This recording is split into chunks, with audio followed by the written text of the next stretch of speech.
ஒரு வானலியில் சூடேறினதுக்கப்புறம் பாகற்காயை பச்சையாக வதக்கி எடுத்துக்கலாம். எண்ணெய் ஊற்றாமல் வதக்கணும். அப்போ தான் அதோட கசப்பு தன்மை இல்லாமல் இருக்கும். ஒரு 2 நிமிஷம் நல்லா வதக்கி எடுத்துக்கலாம். வேறு பிளேட்டுக்கு மாற்றிட்டு அதே வானலியில் 2 ஸ்பூன் எண்ணெய் ஊற்றி எண்ணெய் சூடேறினதுக்கப்புறம் கடுகு 1 டீஸ்பூன் போட்டுக்கலாம். கடுகு பொரிஞ்சதுக்கப்புறம் 1 டேபிள் ஸ்பூன் அளவுக்கு சீரகம் சேர்த்துக்கலாம். சீரகம் நல்லா பொரிஞ்சு வாசம் வரணும். அப்போ தான் அதோடய ஃப்ளேவர் நல்லாயிருக்கும் நமக்கு சாப்பிட்றதுக்கு. பொரிஞ்சதுக்கப்புறம் வெங்காயம் சேர்த்துக்கலாம்.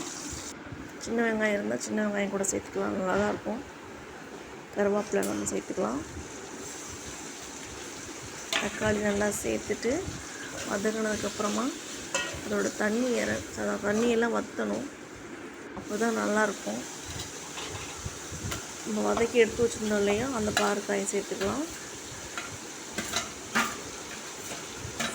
சேர்த்துட்டு ஒரு 2 நிமிஷம் நல்லா வதக்கிட்டு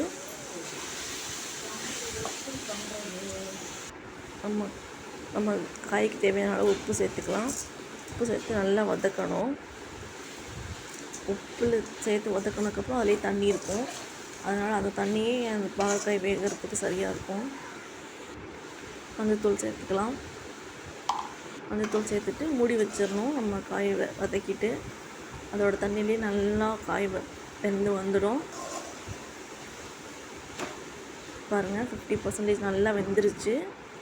இப்போ நம்ம மிளகுத்தூள் சேர்த்துக்கலாம். நம்ம சாம்பார் கரைச்சி வச்சுருப்போம் இல்லையா, அந்த மிளகுத்தூளே சரியாக இருக்கும்.